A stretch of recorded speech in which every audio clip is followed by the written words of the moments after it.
Bom, nós damos início, então, à nossa terceira mesa, que é composta pelos professores Fabiano, Maurílio e Tatiane. São pesquisadores aqui do nosso grupo de pesquisa, Religião e Cultura. É uma alegria receber vocês, saber que nosso grupo tem produzido e contribuído para esse debate.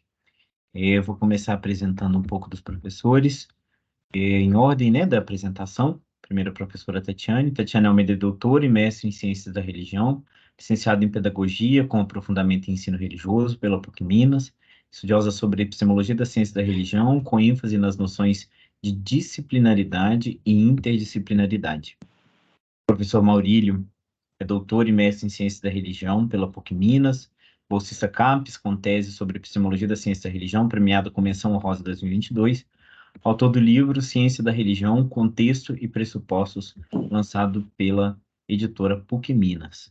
E o professor Fabiano, que é também do nosso grupo de pesquisa, que coordena também e nos ajuda a pensar muito esse debate sobre teoria e método, epistemologia da ciência da religião.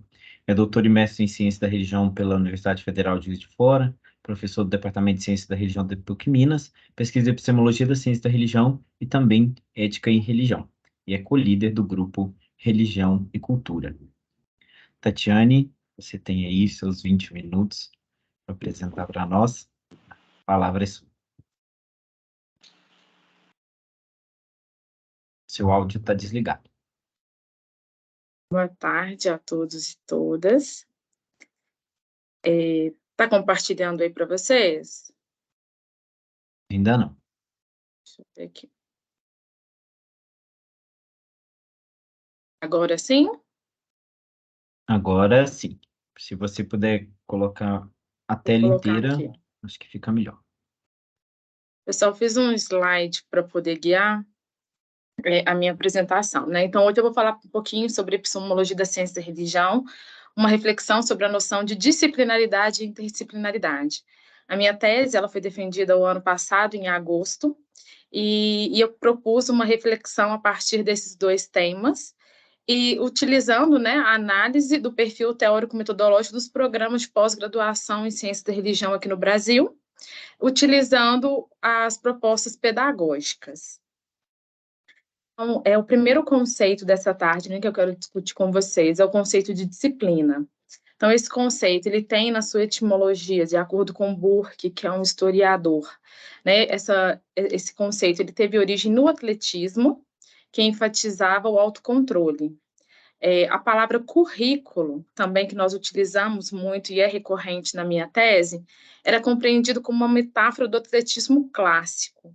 O curso, que também vem da abreviação de plano de curso, era considerado a pista onde os estudantes tinham que correr, resultando em uma ordem ou sistemas de disciplinas. Então, na Roma antiga, o termo foi utilizado por Cícero para designar a ação de aprender. E na era moderna, o espanhol Luís Vives cunhou o termo em contexto acadêmico. Então, dessa forma, as disciplinas elas foram consideradas uma invenção do século XVIII e também do século, né, no início do século XIX. Então, esse termo disciplina, ele vai designar um ramo de saber, um componente curricular, uma singularidade e uma unidade. Desse modo, é compreendido que cada disciplina oferece uma imagem particular da realidade, isto é, daquela parte que entra no ângulo do seu objetivo.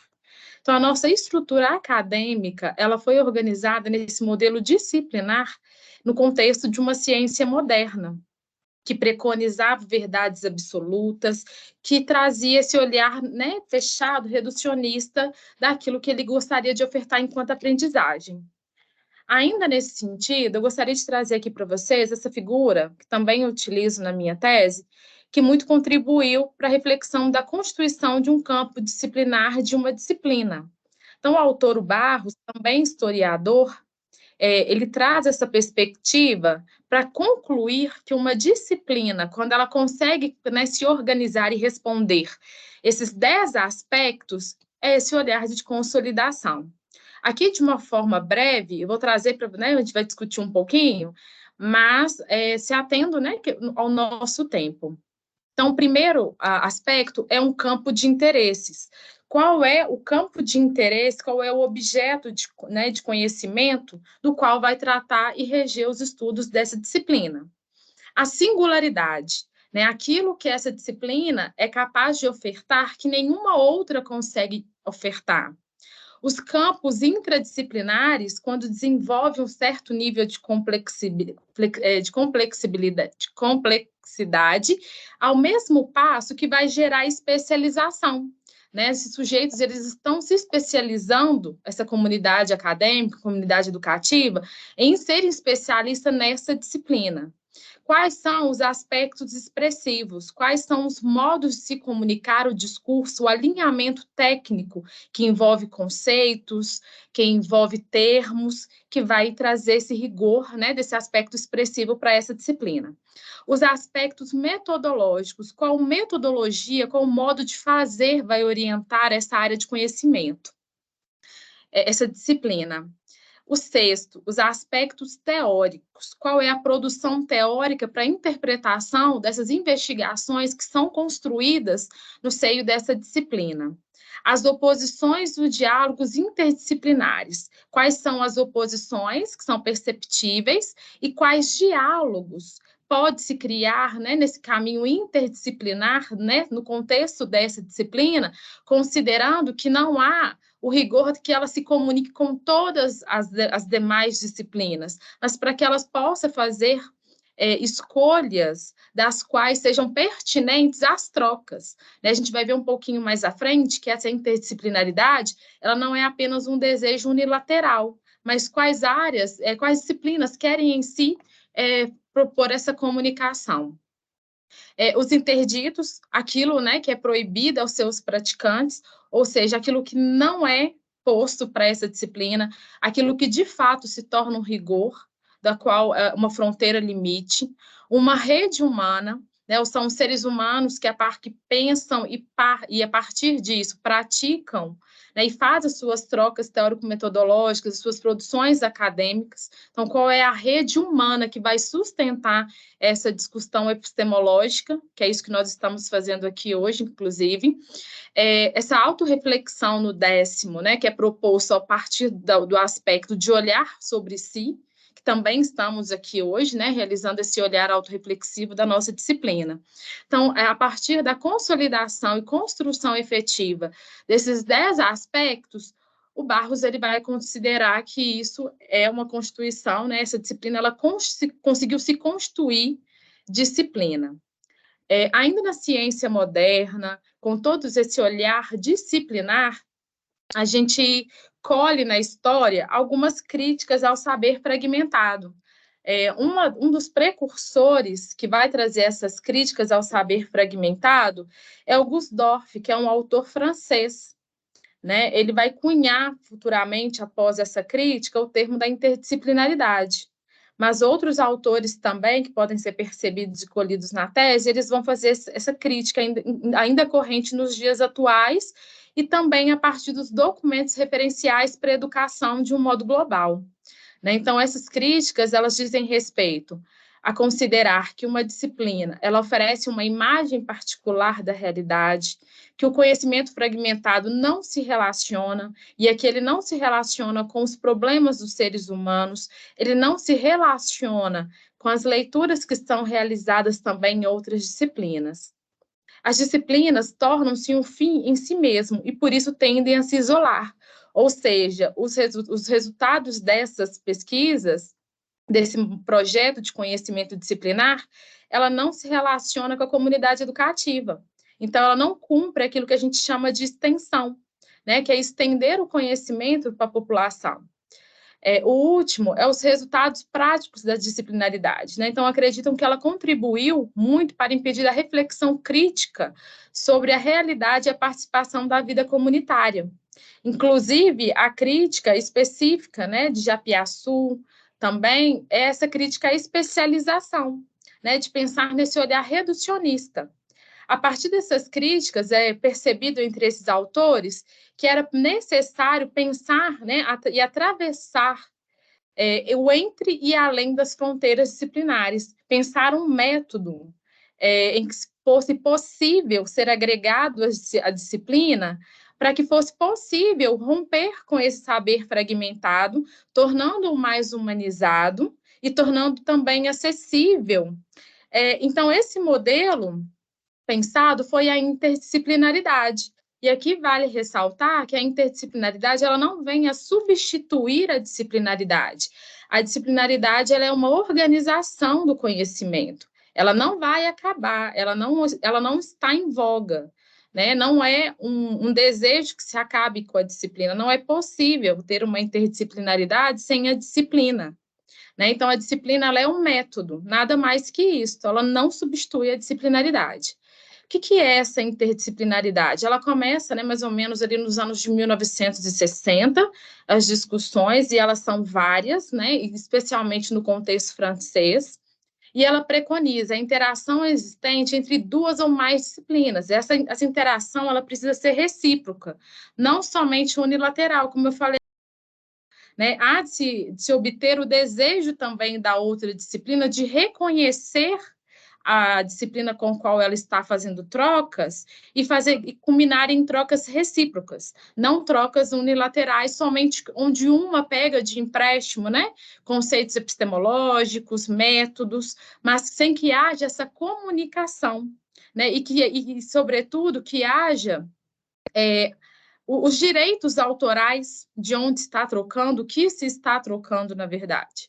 Então, permanecem os interesses próprios de cada disciplina, porém buscam soluções dos seus próprios problemas através da articulação com outras disciplinas. Não há supremacia de uma disciplina em relação à outra, não há essa necessidade, também não é aconselhável.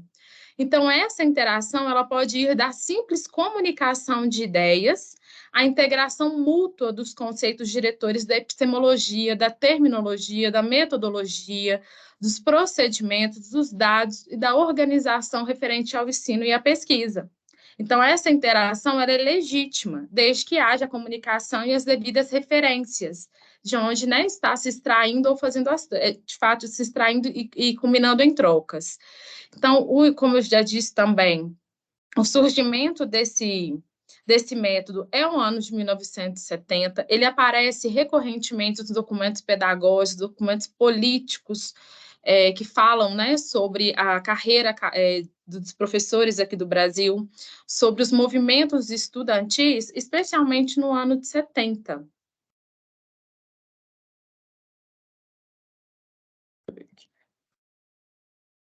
Então, qual que é esse confronto, né, que a gente tem entre disciplinaridade e interdisciplinaridade?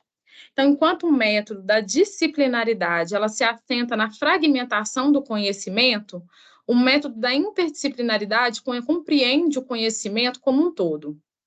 Então, após a organização sistematizada da epistemologia disciplinar, é possível fazer a convergência ao método interdisciplinar. Então, o que isso quer dizer? Uma epistemologia frágil, ela não suporta essa convergência, porque ela tende a se fundir a outra disciplina e perder a sua epistemologia própria. Então, o exercício de autorreflexão, de consolidação disciplinar, ele é anterior à tentativa de se realizar uma convergência interdisciplinar. Né? Devemos estar muito seguros ao propor esse método.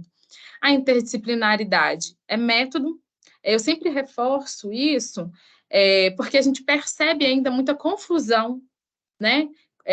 Quando a gente vai falar especialmente do perfil. E lá na minha tese, como eu tratei das propostas dos programas de pós-graduação, né, dos programas aqui no Brasil, a gente percebe, né, a partir de dados, que ainda há essa confusão, né, das escolhas dessas propostas metodológicas, uma vez que a gente prioriza muito a interdisciplinaridade e não priorizamos de fato a disciplina, né, especialmente em nossos currículos. Então, a interdisciplinaridade, ela não elimina as disciplinas, não se propõe a isso. Disciplinaridade e interdisciplinaridade é um debate contemporâneo, muito evidente, inclusive, na nossa área, e que não há indicadores que julguem ser necessários uma autoexclusão de uma e outra. Né? E aí eu reforço com vocês, caso haja tentativa de se eliminar as disciplinas, a gente está eliminando, inclusive, a interdisciplinaridade, porque ela não sobrevive, porque para realizar trocas ela precisa ter uma disciplina. Sem disciplina, tampouco interdisciplinaridade. Então, a disciplina ciência da religião, né? Se a gente pensar naqueles 10 aspectos, a gente consegue, né, perceber que a ciência da religião ela já desenvolveu a sua autonomia porque ela cumpre aquela Constituição. Ela tem respostas para aqueles 10 aspectos. Então, os debates, e é necessário, nesse momento, a gente retomar, né, os debates que foram colhidos, né, tanto da identidade teórica, da identidade metodológica da ciência da religião, a partir dos clássicos, né? Eu acho que isso também já foi muito dito aqui hoje, nessa tarde, né? E isso é muito importante a gente ouvir, né? Eu compartilho um pouco até da fala de um dos colegas, acho que foi o... Aí eu esqueci agora, mas que falou sobre isso, né? O quanto o nosso currículo, ele ainda não explora os clássicos, né? Assim como tem que ser. Então, a ciência da religião, ela estabeleceu-se como disciplina acadêmica somente na segunda metade do século XIX. E, sendo assim, é perceptível que a disciplina desenvolveu traços específicos de cada nacionalidade da qual ela se propôs a desenvolver, né? E haja vista aqui no Brasil, que tem a sua singularidade. E para essa retomada, é importante a gente pensar, né, que a gente não, de fato, a gente não está aqui inventando a roda. Né? A gente teve outros, né, professores, e aqui eu chamo de pioneiros, que iniciaram os debates da constituinte dessa disciplina. E cada um trouxe, de fato, aquilo que, de fato, trouxe fôlego para que a gente pudesse estar aqui hoje, nessa tarde. Então, Max Miller, por exemplo, ele traz, né, ele introduz a reflexão sobre as constituintes da ciência da religião. Inclusive, quando ele parte do estudo da linguagem, ele já propõe, nesse momento, uma reflexão interdisciplinar, ainda não com esse nome, né? Mas o conceito em si já era posto na prática, né? Para que a gente pudesse identificar, muitos anos depois, aquilo que hoje a gente chama de interdisciplinaridade. O Joachim Vah, ele buscou afirmar um ramo empírico e sistemático, tendo em vista a justificativa empírica da ciência da religião. A gente tem o Tilly, que se dedicou a afirmar o objeto e o método da disciplina, apontando para a autonomia científica da até então nova área. E o Chantepie de Lassalle, que em diálogo com o Tilly apresenta a fenomenologia como integração dos ramos da disciplina. Né? Tudo isso para dizer que qual é o nosso conceito hoje dessa disciplina?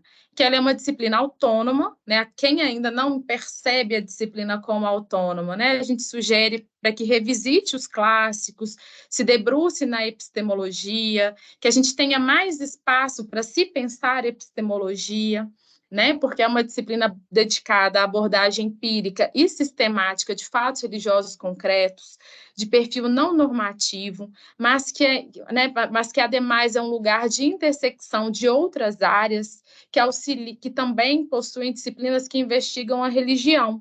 E aqui a gente compreende que a religião ela não é um objeto próprio da ciência da religião.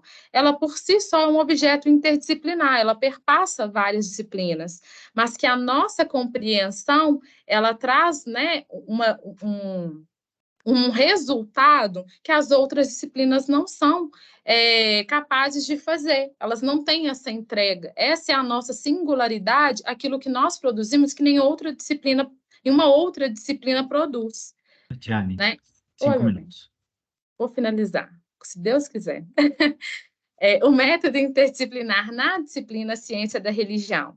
Né? E qual que é a nossa conclusão? Que ela não somente pela diversidade, ela se caracteriza como interdisciplinar. Então, não é um currículo que explore geografia da religião, história da religião, ou outras disciplinas que investiguem religião. Ela, por si só, se identifica e pode, né, se nomear interdisciplinar, né, que é preciso desenvolver esse olhar articulado, essa visão global sobre os fenômenos articulados, mas uma coisa que a gente precisa muito desenvolver é essa troca recíproca com as demais disciplinas. Essas trocas, muitas das vezes, majoritariamente, elas partem da ciência da religião para com essas áreas, e essas disciplinas não nos reconhecem ainda. Então, é esse desenvolvimento interdisciplinar que nós precisamos ainda desenvolver. Então, os estudos demonstram que a abordagem sobre a interdisciplinaridade, ela requer construir atitudes transformadoras e que permitam que se crie, né, e que se elabore e que se perpetue um autoexame, né, um autoconhecimento disciplinar, para que a gente possa desenvolver a nossa epistemologia, não somente a partir dos clássicos, mas passando pelos clássicos e também nos autorresponsabilizando pelo momento atual da disciplina. Então, a interdisciplinaridade, enquanto método, ela reflete em grande medida os constituintes da nossa disciplina, ela fornece orientação na coleta de dados empíricos e auxilia no processo de teorização, nos processos de teorização, e os estudos demonstram que a interdisciplinaridade, que a disciplinaridade, né, ela nos permite e também nos impulsiona, né, para que a gente possa romper com o curso natural, né, da história de uma ciência fragmentada, que é a ciência moderna, permitindo esse exame de autoconhecimento disciplinar no contexto de uma ciência contemporânea, né, que é esse momento que nós estamos agora desenvolvendo nesse momento. E é isso, pessoal, minha contribuição de hoje. Muito obrigada. Obrigado, Tatiane. Agora já vou passar a palavra para o Maurílio. O Maurílio está aí? Parece que ele tinha caído.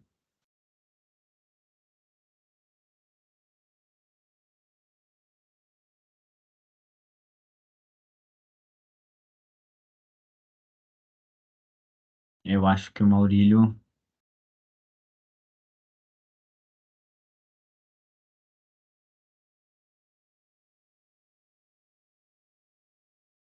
Nós podemos passar, então, para uma pergunta para a Tatiane, por enquanto, até ele aparecer, né? Porque aí parece que ele caiu. Eu vi que uma vez ele tinha tentado reconectar Tatiane, então vamos para as perguntas. Assim que o Maurílio aparecer, ele, ele faz a apresentação dele. Tatiane, uma pergunta que eu tenho é que eu já ouvi falar também de transdisciplinaridade. E eu não consigo entender bem as diferenças e como que isso se aplica ao debate da ciência da religião ou não. Aí gostaria de ouvir de você sobre isso, sobre transdisciplinaridade. Na tese, eu não me coloquei a explorar a transdisciplinaridade, embora, né, eu faça uma menção que é inevitável na tese. Mas o que a gente compreende, né, dessa transdisciplinaridade é, de fato, transcender as disciplinas. Há uma corrente, né, hoje, entre nós, que discute, né, vários autores qualificados, que discute a transdisciplinaridade em ciência da religião, na medida, né, que essa interdisciplinaridade tão vasta, ela traz em si também esse fôlego, né, para que fosse possível transcender as disciplinas para se pensar esse objeto tão complexo. Esse, particularmente, não é o meu posicionamento, né, porque eu acredito que a gente precisa de muita autonomia, muito desenvolvimento disciplinar para ser capazes de trabalhar, para que a gente possa ser capaz de trabalhar para além, né, daquilo que a gente ainda está nesse momento de produção, que é dessa concepção de disciplina, dessa discussão ativa da epistemologia. Acredito eu que esse seja o nosso lugar. Então, a transdisciplinaridade, ela vai preconizar essa transcendência, né, esse rompimento das fronteiras disciplinares, para que a gente possa pensar esse saber não fragmentado entre disciplinas, mas também não propondo essa convergência interdisciplinar, transcendendo essas disciplinas. Uhum. Obrigado, Tatiane. Agradeço. Fábio, por favor. Seu microfone está desligado. Agora me ouvem? Agora sim. Meu microfone é complicado, né? Tatiane, muito legal sua pesquisa, acho ela importantíssima para a ciência da religião. Até o Maílson já tinha comentado algo no passado a respeito dessa questão da interdisciplinaridade, de como que é usado meio como um coringa, né, na nossa área. Eu queria te fazer uma pergunta específica a respeito da ciência da religião aplicada, se você chegou a fazer algum estudo a respeito disso, porque geralmente as ciências aplicadas, elas têm potencial muito grande de interdisciplinaridade, porque você tem que dialogar a área de origem com a área do problema em que aquilo vai ser aplicado. Você chegou a considerar isso para pesquisas futuras ou alguma coisa nesse sentido? Talvez para pesquisas bem futuras, sabe, Fábio? Eu não me ative a pensar de forma enfática, né, a ciência da religião aplicada, embora, né, seja o meu local de trabalho. Então, tenho trabalhado, mas não pesquisando a partir de dados para perceber as inferências, os impactos da interdisciplinaridade. Quando a gente fala de interdisciplinaridade, isso é refletido muitas das vezes na minha tese, até como crítica, porque a gente percebe, né, que na fragilidade disciplinar, na fragilidade de discussão e também até de querência, né, de querer discutir os aspectos disciplinares da nossa disciplina, a gente recorre à interdisciplinaridade e cunha algum termo, algum método, alguma forma já pré-estabelecida de trabalho, e a gente nomeia de interdisciplinaridade. E o que acontece muitas das vezes é que a gente vai lá, cunha esse termo, a gente utiliza, e a gente vai para encontros dessas disciplinas e eles nos perguntam o que é ciência da religião. E a gente já está usando o termo deles há muito tempo. Então, isso não é troca, isso é uma saída, uma válvula de escape, é um empréstimo do qual a gente não pergunta, não troca, não pede, né, a ciência. Então, eu sempre trago para discussão o início da minha tese de doutorado, que eu gostaria de me valer de um método da antropologia, e uma professora que estava sendo cogitada para minha banca, ela me pergunta, mas você veio passar sacola na antropologia? Né? Então, aí ficou para mim, para o meu orientador, que foi o Flávio, o para casa de pensar assim, não, a gente vai voltar para a nossa disciplina, porque a gente deve ter esse método. Como uma disciplina não vai ter esse método? E foi esse desenvolvimento. Então, eu me ative muito a essa reflexão disciplinar, eu sou pedagoga de formação, então, revisitei os projetos pedagógicos dos programas, porque eles são os nossos formadores, eles são os fios condutores para a nossa formação. E aí a gente percebe a ineficiência, né, em grande medida, dos currículos, que preconizam currículos voltados a essa interdisciplinaridade, mas com pouca consciência disciplinar. E que muitas das vezes, nas próprias propostas, elas se nomeiam multi, inter, trans, no mesmo local, né, sem fazer essa reflexão. Eu te perguntei sobre se você considerou, porque eu acho que essas suas discussões são muito úteis para o Sencred. São muito úteis para se pensar a aplicação da ciência da religião. Quer dizer, eu tenho que ter uma disciplina, ciência da religião, para que ela possa ser aplicada, ainda que a gente considere, por exemplo, a aplicação no contexto do direito. Então, teria ali um diálogo entre a disciplina do direito com a disciplina de ciência da religião. Então, fica aqui meu convite, você falou que muito para o futuro, mas para que você considere, porque eu acho que tem muito potencial para a questão da ciência da religião aplicada, não só para a questão do ensino, que eu entendi que é mais o seu foco, né? Mas também para a questão da ciência da religião aplicada. Fica esse convite para você, tá bom? E parabéns pelo seu trabalho. Obrigada, muito obrigada, Fábio. Nós temos só mais uma pergunta do Cláudio, e logo passamos para o Maurílio. Leandro, você quer que eu faça depois a pergunta? Pode ser. Pode ser? Sim, Pode ser. por favor.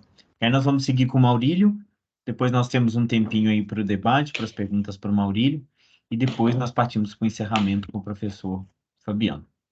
Maurílio, 20 minutos, a palavra é sua. Boa tarde, pessoal. Eu não estou podendo garantir nada, porque parece que resolveram dar uma manutenção na internet justo agora à tarde, mas eu vou correr um pouquinho então, tá? Boa tarde a todos e a todas. A minha tese foi defendida no ano de 2021. Ela foi elaborada pensando no debate epistemológico das ciências da religião, e, ao contrário do que foi dito aqui, que realmente é verdade, acontece muito, ela foi toda elaborada pensando-se em respostas epistemológicas partindo dos docentes dos programas de ciência da religião. Então, ela foi uma pesquisa elaborada no sistema pesquisa estado da arte, mas a gente decidiu chamar de religiografia, uma pesquisa religiográfica, que é a religiografia? É um método que é empregado nos estudos da religião desde o início do século XX, então nós também não estamos inventando a roda. O professor Flávio, juntamente com o grupo de pesquisa, a professora Silvana Brandão, estavam tentando revitalizar esse método e trazer esse método para o interior da ciência da religião, para uma aplicação acadêmica desse método aqui no Brasil também. Então, eu abracei essa ideia, o professor Flávio foi meu orientador nisso, e a gente procurou pegar pesquisas dos professores, docentes permanentes dos programas, com alguns temas principais ligados à epistemologia, e extrair desses trabalhos algumas respostas aí para esse debate epistemológico aí. Como epistemologia, eu parti da epistemologia específica, que é aquela voltada aí para o interior de uma disciplina, sua estrutura, suas teses, suas teorias, metodologias e por aí vai. Eu não me preocupei muito em expandir a conceituação de epistemologia, até porque eu parto do princípio de que uma nomenclatura não precisa carregar toda a carga epistemológica de uma ciência nas costas. É mais ou menos o que acontece aí com a física, né? Ela estuda a ótica, ela estuda a acústica, ela estuda uma série de eventos e ela se chama física. Ela não tem a preocupação de na nomenclatura, ela dar satisfação do que ela é, né? O que acontece também com a geografia. Mas só para entender, seria aí uma epistemologia específica, particular do interior de uma disciplina. Porém, como a pesquisa parece que ela é viva, como a linguagem, né? E ela destaca aquilo que ela quer, a questão do pressuposto e da contextualização dos estudos da ciência da religião, dos estudos da religião, foi o que sobressaiu mais.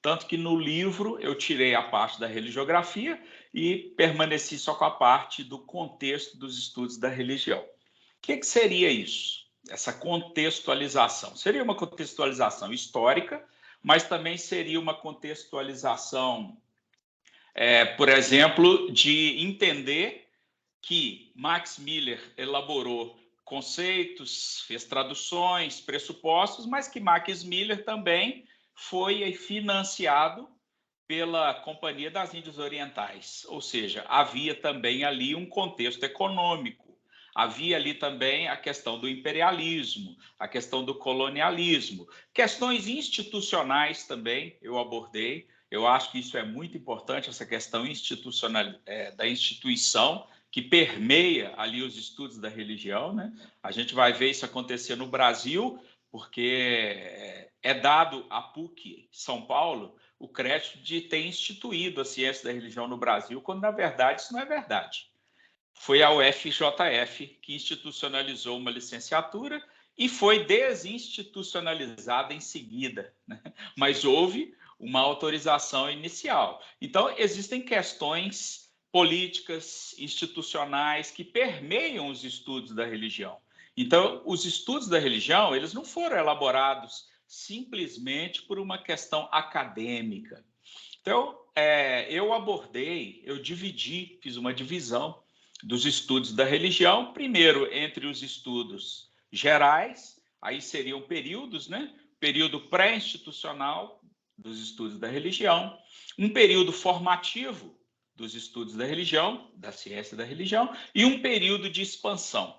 Então, nós procuramos apresentar as coisas que estavam envolvidas, abordamos os pressupostos, a Tatiana já começou a falar que nenhum dos clássicos, nenhum dos fundadores elaborou essa questão, essa nomenclatura dos pressupostos. Isso é algo posterior e que nós vamos verificar que há uma veracidade. Então, nós entendemos que a interdisciplinaridade é um pressuposto e estava presente nas ações de Miller, Thiele, Vaz, Susser e por aí vai.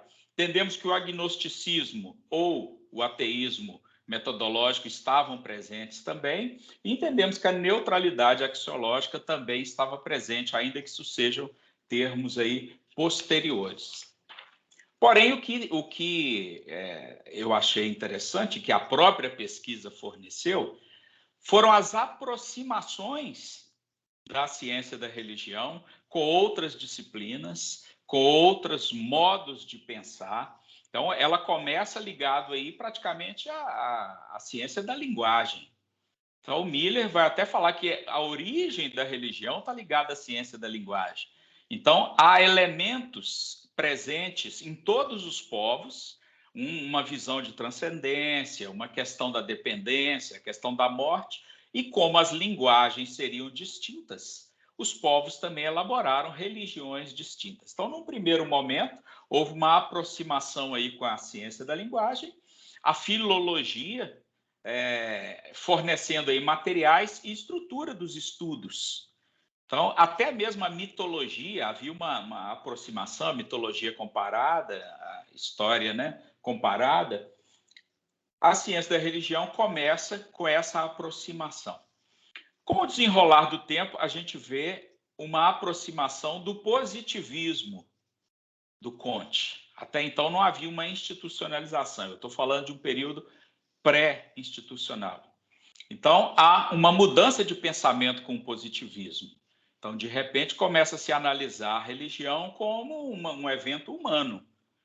Aliás, o positivismo ele até desmerece um pouco a questão da religião e coloca a religião como um pensamento infantil, um pensamento antigo, né? Um pensamento que foi passado. Seria o primeiro estado aí da sua teoria, seria aí o estado teológico. Então, há uma forte influência do positivismo sobre os estudos da religião. Então, doravante, a gente vai ver David Hume e outros começam a estudar a religião a partir de uma análise científica, a partir de métodos, a partir de pressupostos, e não mais a partir de uma defesa da fé, né, de uma contemplação do sagrado. Então, a gente vê que a ciência da religião sofreu essa influência, teve essa aproximação aí. Outra aproximação foi com o darwinismo, as teorias de Darwin. Então, a gente vai ver que os fundadores da ciência da religião vão elaborar estudos da religião buscando a origem da religião. Ainda que a evolução não seja um conceito elaborado pelo Darwin, foi ele, o próprio avô dele já tinha elaborado uma teoria semelhante, outros dois já tinham elaborado, o próprio filósofos pré-socráticos já falavam sobre isso, mas ele foi que popularizou aí a ideia, e isso acabou indo para a religião. Então, os estudos da religião buscavam aí uma religião primordial, uma religião que a partir dela tivesse dado origem a todas as outras aí. Uma outra aproximação aí já na fase formativa é da sociologia. Ela foi importante na análise da interação da religião com a sociedade. Aí a peça-chave aí para mim é o Joaquim Varro. É ele que buscou aí estudar essa interação entre religião e sociedade de uma forma distinta ao que Max Weber já tinha feito antes.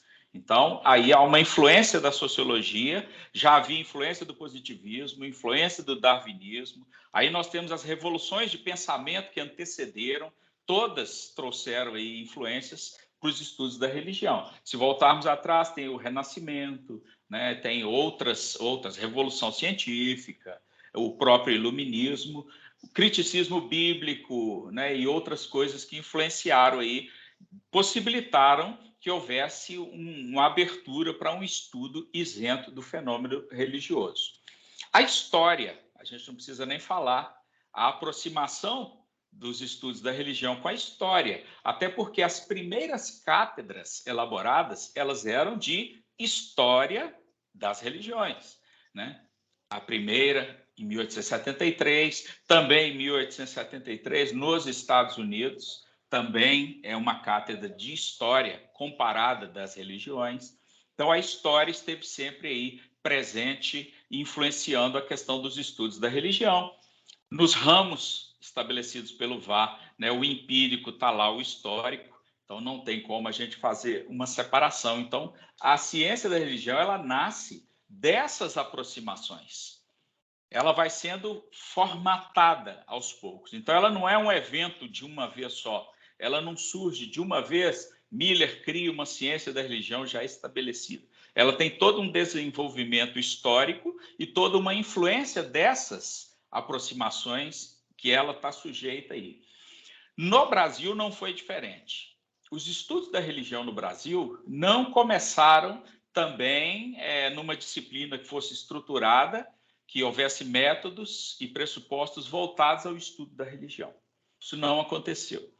O primeiro estudo científico feito sobre a religião no Brasil acontece debaixo de uma suposta tradição normativa da psiquiatria. Então, a gente tem o Nina Rodrigues aí elaborando estudos sobre o negro e as religiões afro-brasileiras. Ele vai fazer pesquisas étnicas sobre esses negros, pesquisas sobre a linguagem, os terreiros e tal. Então, as primeiras pesquisas reconhecem o candomblé como religião, as religiões afro como religiões, apesar de que Nina estabelece pesquisas baseadas no racismo científico, algo que era comum no seu tempo.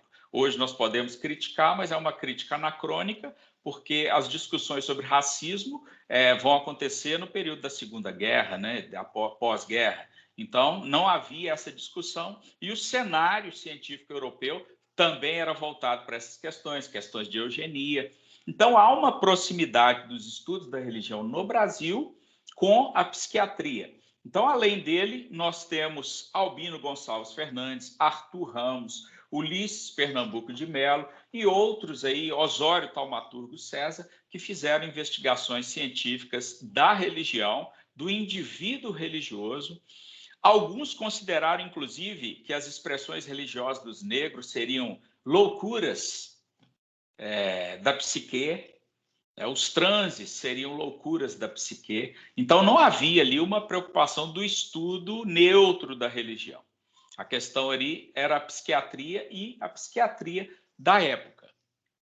Passado esse tempo, nós tivemos aí a influência muito forte da sociologia, quando se instalou no Brasil a USP. Então, nós tivemos aí professores que eram estrangeiros, né, professores de outros países, e esses professores contribuíram com os estudos, com a formatação dos estudos no Brasil. Professor Leonardo, temos puxa vida, esqueci o nome dele, Roger Bastide e outros professores que trouxeram um refinamento científico, metodológico para as pesquisas no Brasil. Então, eles tiveram uma visão sociológica e antropológica da religião, e isso foi uma aproximação no Brasil, uma primeira, a pré-formatação dos estudos da religião.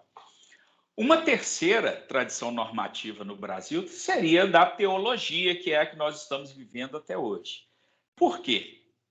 Antes das instituições, dos programas, nós tivemos aí os núcleos de pesquisa cristã que eram aí independentes das igrejas. Tivemos núcleos de pesquisa católico, tivemos núcleos de pesquisa protestante, mas que analisavam o fenômeno religioso, estudavam a religião sem uma confessionalidade, digamos assim, sem uma dependência a uma instituição eclesiástica. Havia uma proximidade, mesmo nesses núcleos de pesquisa, com a sociologia. Alguns vão dizer que havia uma proximidade muito grande com o marxismo. Um outro dado que vai complementar isso é a influência dos teólogos da libertação na questão também da formatação dos estudos religiosos no Brasil. Então, muitos foram rejeitados no contexto eclesiástico, se aproximaram da academia e ali elaboraram seus estudos, próximos com a aproximação da sociologia, mas, porém, com a aproximação aí da teologia. Maurílio, 5 minutos. Joia. A ciência da religião nasce no Brasil debaixo de uma dependência financeira, dependência física de universidades confessionais, né? A PUC São Paulo, a UMESP, a Mackenzie, muitas outras abrigaram as ciências da religião, inclusive em seus departamentos de teologia. Se eu não me engano, os primeiros 4 programas que surgiram no Brasil de ciência da religião, eles foram elaborados para serem departamentos de teologia. Então, numa entrevista fornecida, os professores pioneiros aí, Antônio Gouveia de Mendonça, J. Queiroz, Dênio Reis do Vale, eles afirmam que eles não tinham nenhuma intenção de fazer uma separação epistemológica entre a teologia e a ciência da religião. O que mudaria, no caso, é o enfoque que eles dariam aos estudos da religião, porque não seriam, mesmo sendo no interior da teologia, não seriam estudos aí voltados para a questão confessional. Por questões políticas, os primeiros programas tiveram que ser instituídos como programas de ciências ou ciência da religião. Então, a ciência da religião surge, não só no Brasil como no mundo, a partir de aproximações com outras ciências, com outras disciplinas.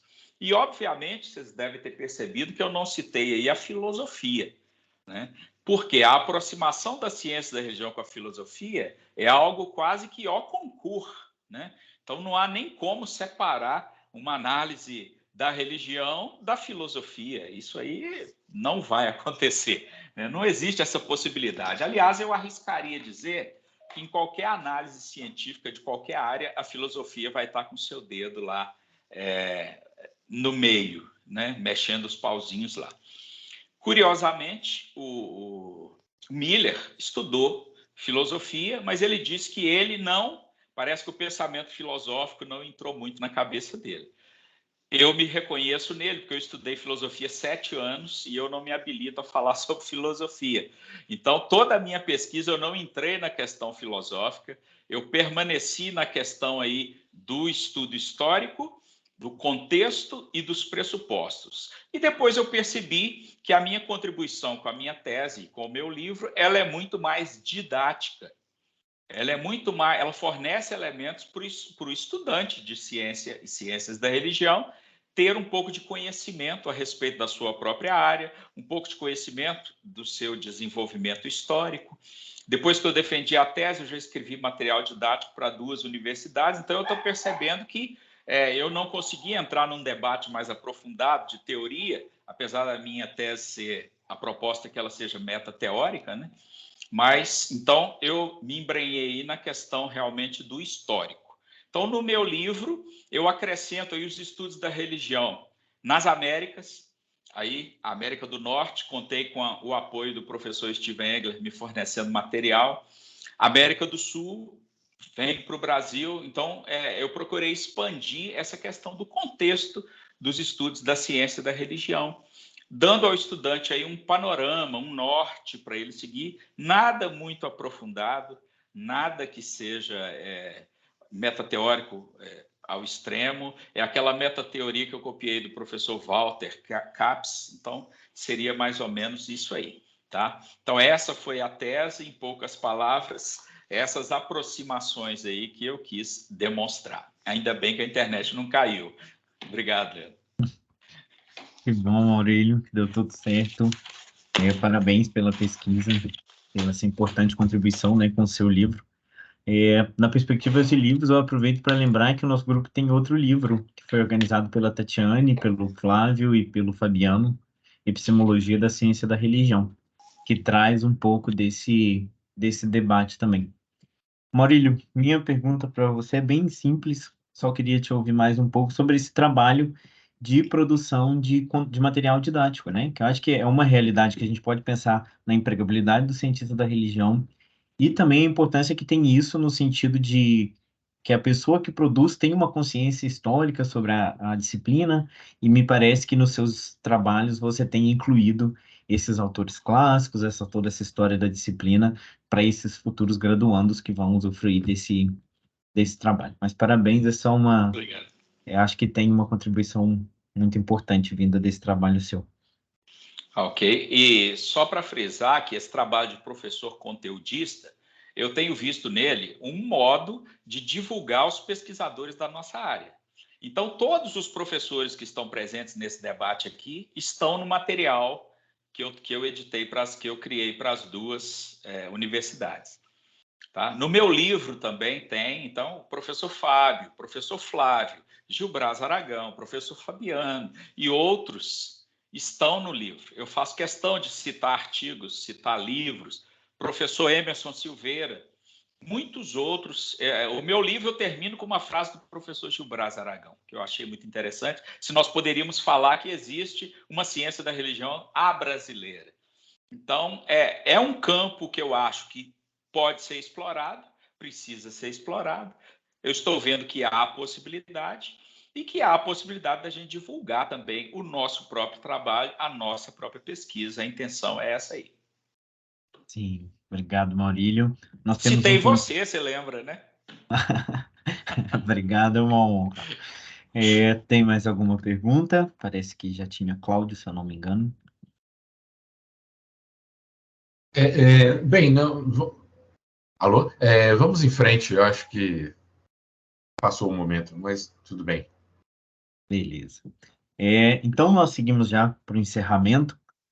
Passamos a palavra para o professor Fabiano, que eu já tinha apresentado anteriormente, é nosso professor aqui na PUC Minas, tem contribuído muito para que pudéssemos pensar esse debate dentro da ciência da religião.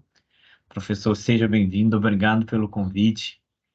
E a conclusão é sua, uma síntese que você percebeu desse debate, o que você tem pensado sobre esse tema importante para nós. Obrigado, Leandro. Uma boa tarde a todas e todos que nos acompanham, que participam aqui conosco, às nossas convidadas, aos nossos convidados, né? E cumprimento de modo especial aí o Leandro e o professor Flávio, que organizaram este momento tão bonito, né, gente? Tão bonito, importante, sério, para a nossa área. Eu fiquei aqui pensando o que eu iria falar, porque foram só umas 8 páginas que eu anotei, de tudo que, né, por conta de toda a riqueza, e eu estou um pouco em dúvida até o presente momento em que eu vou dizer realmente para encerrar esse momento, mas o que eu posso talvez ensaiar a dizer aqui para vocês é que eu vejo na tarde de hoje o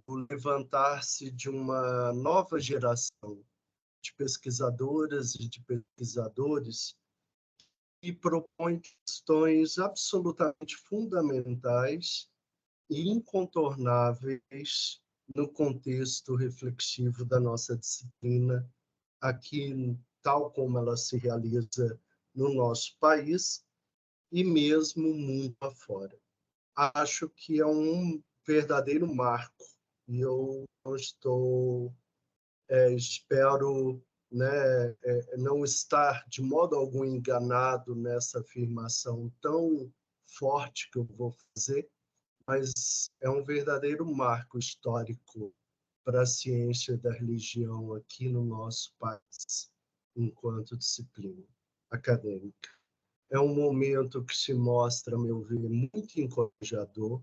Saio daqui estimulado, é estimulante, é animador, é também promissor em ter pesquisas que nós somos também capazes de desempenhar, elaborar, desenvolver e, né, na ciência da religião brasileira e os alcances, né, de toda essa futura nova geração que está se formando. Eu vejo aqui que, né, de maneiras diversas, vocês trouxeram um tema que me é muito caro, que é esse do exercício da rememoração histórica. Né, quando eu fiz meu pós-doc sob a supervisão do professor Flávio, que está aqui conosco, eu centrei minha atenção exatamente naqueles que eram ditos para nós, propostos como os clássicos da ciência e da religião pela literatura especializada. Leandro, logo no início, já deixou muito claro a nossa gratidão, com a qual eu compartilho completamente, a professores como, né, Henrique Dreyer, mas Frank Uzarsky e tantos outros, né? Eu nem ouso falar todos os nomes aqui, porque certamente correria muito risco de esquecer algum ou outro, mas que nos antecederam nesse debate, que nos alimentaram em termos de estudos neste campo, né? E a rememoração histórica, esse tipo de exercício, não é para ficarmos presos ao passado. mas, acima de tudo, é para identificarmos os limites e os alcances que nós tivemos enquanto cientistas da religião, homens e mulheres, no passado, né, esses alcances e esses limites de outrora, e como podemos aprender com os próprios equívocos e erros lá, né, do passado, para avançarmos de modo consciente e reflexivo nos dias de hoje. Então, se a gente entende que os erros das perspectivas evolucionistas ali no início do processo de institucionalização da ciência e da religião, os equívocos causados por um mau uso de métodos comparativos, por exemplo, os não vistos ou os não ditos, né, das perspectivas criptoteológicas que se infiltraram no interior da ciência da religião, tudo isso só pôde ser superado e só poderá ser superado cada vez mais, a meu ver, se nós fizermos um movimento de rememoração histórica que é, por definição, reflexivo.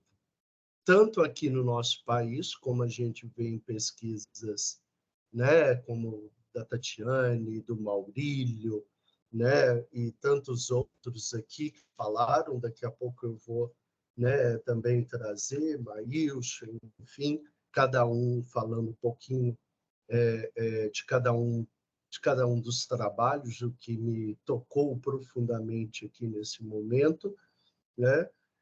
Mas só nesse movimento que, a meu ver, é possível a gente engendrar possibilidades novas e inovadoras de um novo caminhar na ciência da religião. Acho que esse momento aqui também não pode passar despercebido com relação ao que a gente encontra lá fora, né? Eu concentrei durante boa parte das minhas pesquisas nesse período inicial de institucionalização da nossa ciência, né? E dos pressupostos que ela bebia, ora aproximativos, ora distanciativos, né? Distanciamentos com relação a outras disciplinas, como teologia e filosofia da religião, e não deixei de ler, por isso mesmo, né, certos autores que a gente poderia trazer como autores contemporâneos, autores e autoras contemporâneos, né?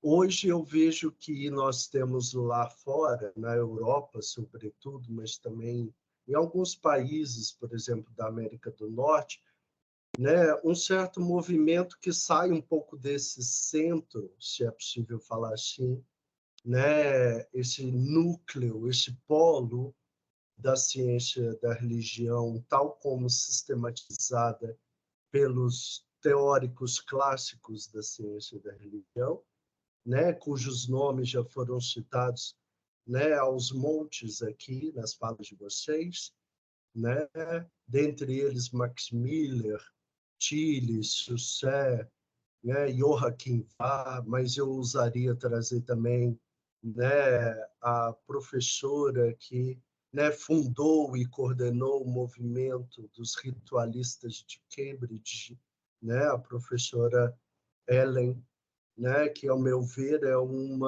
nome forte feminino e que faz uma pesquisa que se alinha completamente aos pressupostos epistemológicos da nossa ciência, né?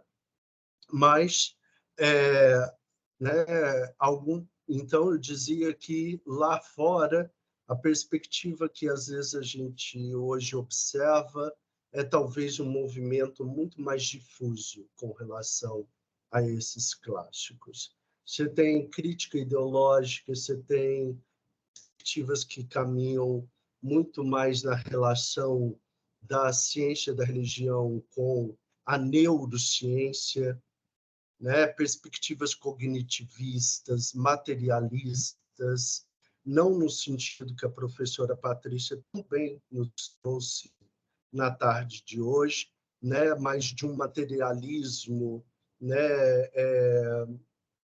talvez muito mais, né, certamente mais reducionista.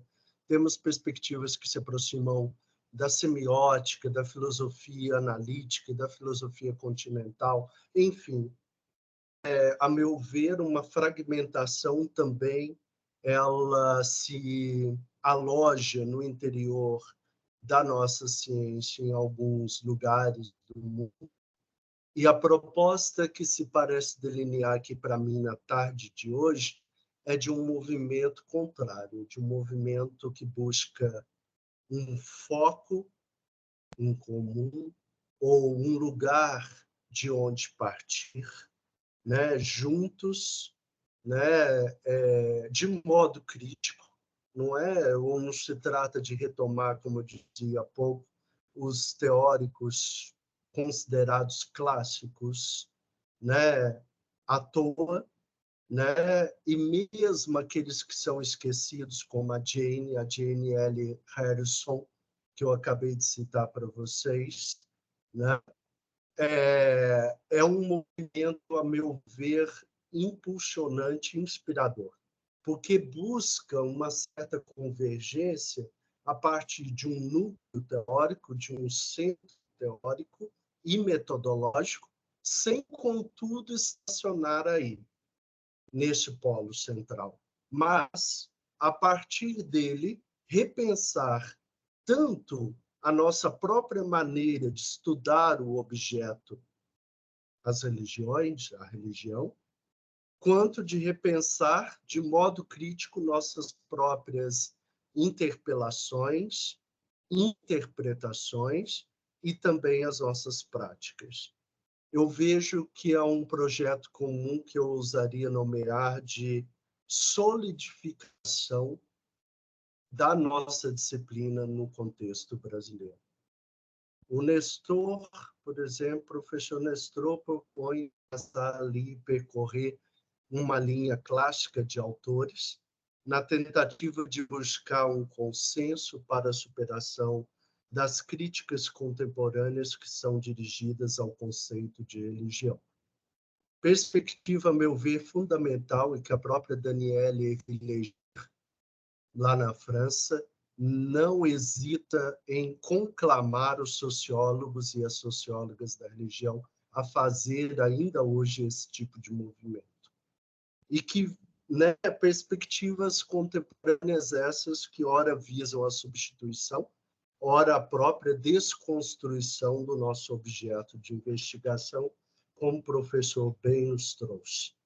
O professor Maius propõe, né, uma cartografia discursiva da ciência da religião, uma espécie de mapeamento, como ele mesmo nos diz, né, trazendo ali a necessidade de que é nossa, como tarefa, como dever de casa, foram as palavras dele, de reescrever, de recontar a própria história do desenvolvimento da nossa disciplina no país, né? E, né, essa ideia de como esse discurso, que é o discurso propugnado pelos cientistas da religião, sobre as religiões, procura fazer sentido, a meu ver, também fundamental, né? Esse olhar em rede, em teia, como ele diz, e que é um olhar muito mais abrangente, muito mais complexo, e nem sempre é fácil de se fazer, né? Nem sempre é fácil de se propor, né? O professor Maílson me lembrou algo, por exemplo, da perspectiva presente em alguns historiadores da religião que a gente já teve na USP, né? E outros colegas professores da USP, mas com um toque de inovação fundamental, né? Professora Márcia, né, nos lembra ali, né, do paralelo né, traça um paralelo entre o método de Pettazzoni, né, e os 3 primeiros colocados ali da cadeira, né, outrora ocupada por Pettazzoni, mas visa, sobretudo, estudar os fatos religiosos na perspectiva dessa tradição clássica, né, uma das vertentes mais fundamentais, que é a escola italiana da história das religiões, de Pettazzoni. Ela procura resgatar essa escola, ela procura, né, trazer para a gente o valor dessa escola para os estudos que são dirigidos às religiões, porque exatamente essa escola, a sua ênfase recai na historicidade, na diversidade histórica, e não, por exemplo, na questão da essência, não, por exemplo, na questão, né, de analogias e semelhanças com relação ao modo como fizemos no passado, seguindo talvez uma linhagem, né, muito afeita àquelas ontologias de Platão e de Aristóteles, lá na filosofia, e que nos, né, renderam críticas que até hoje, né, sobre as quais estamos tentando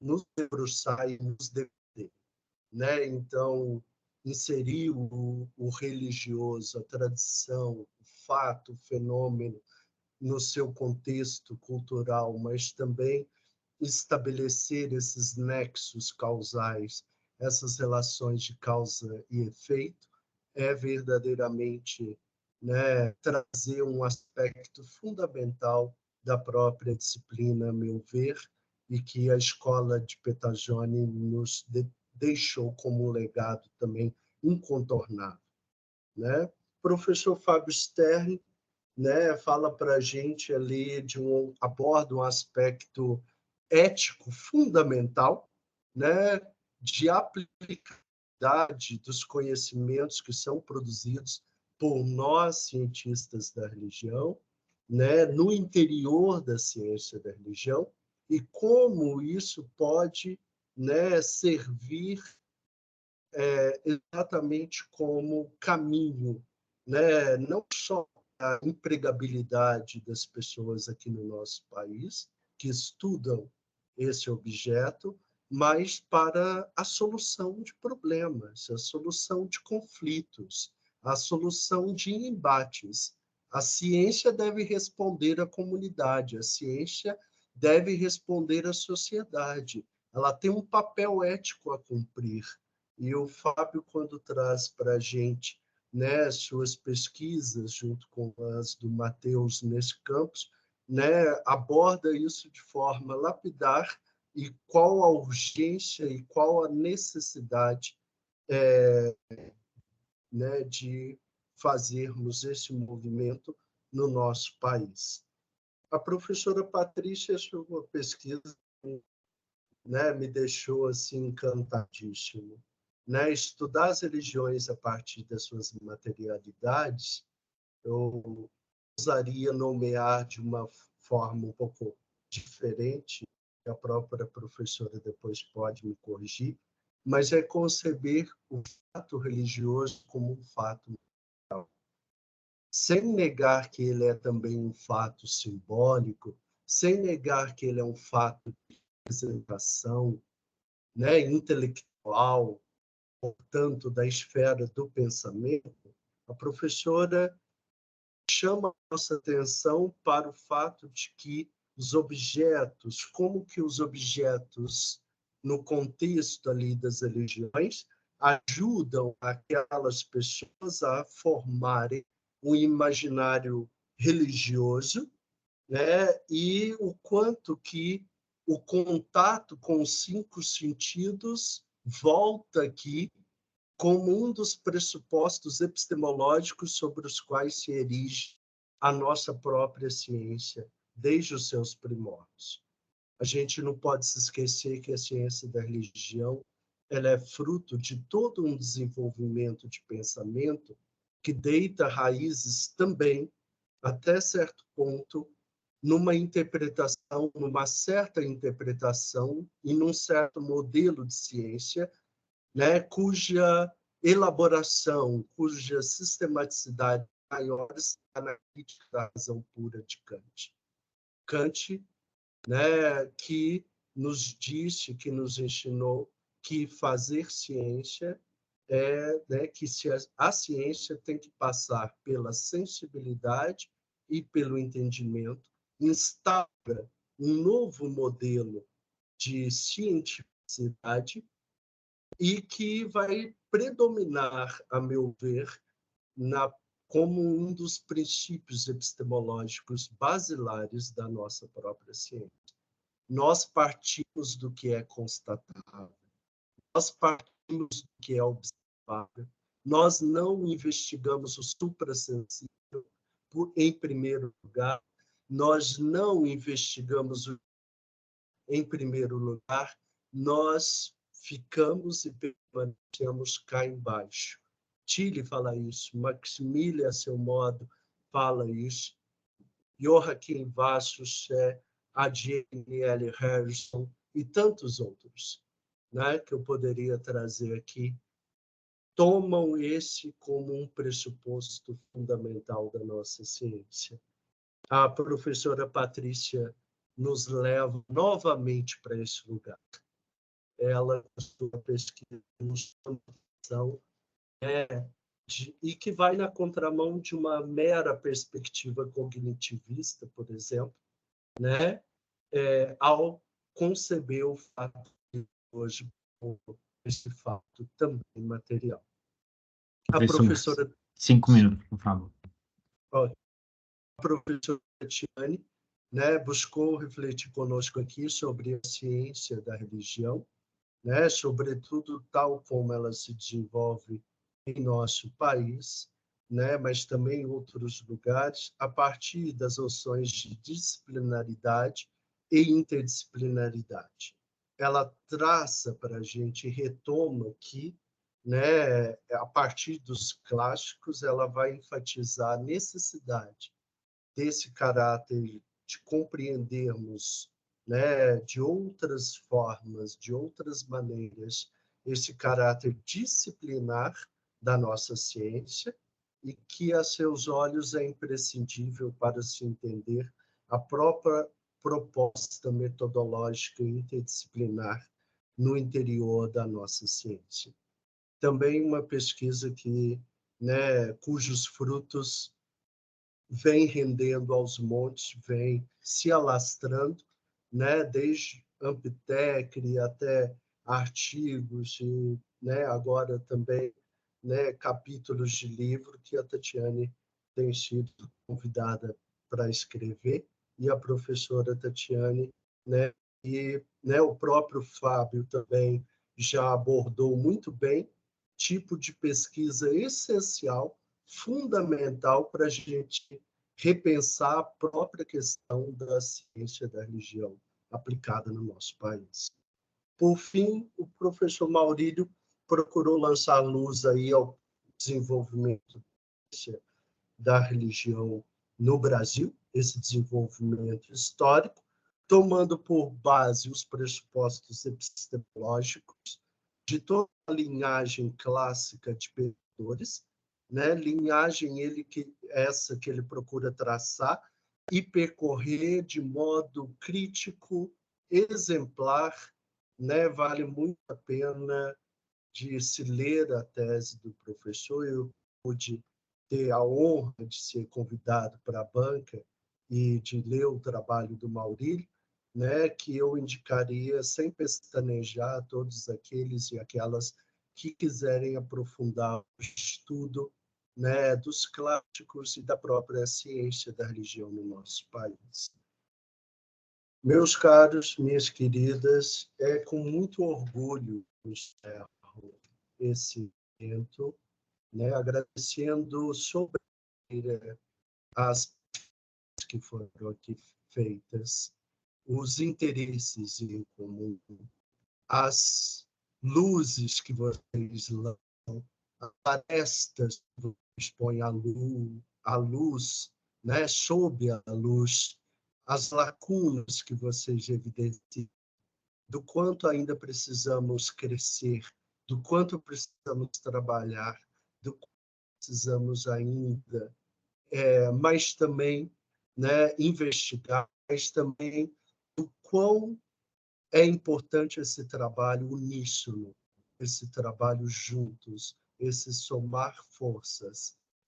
Não podemos revisitar nossas próprias origens e avançar, senão.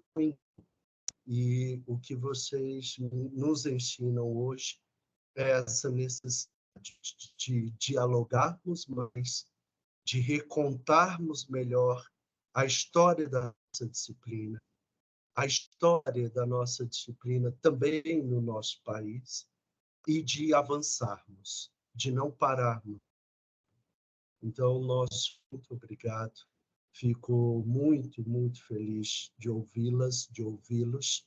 Obrigado aos colegas, às colegas de fora que aceitaram o nosso convite, né? Que nos brindaram com as suas reflexões, com as suas importantes interpelações e ensinamentos. Obrigado àqueles que participaram conosco e a você, que é da PUC Minas, né, que foi e que é PUC Minas conosco, junto ao programa de pós-graduação em Ciências da Alimentação. O nosso muito obrigado. Muito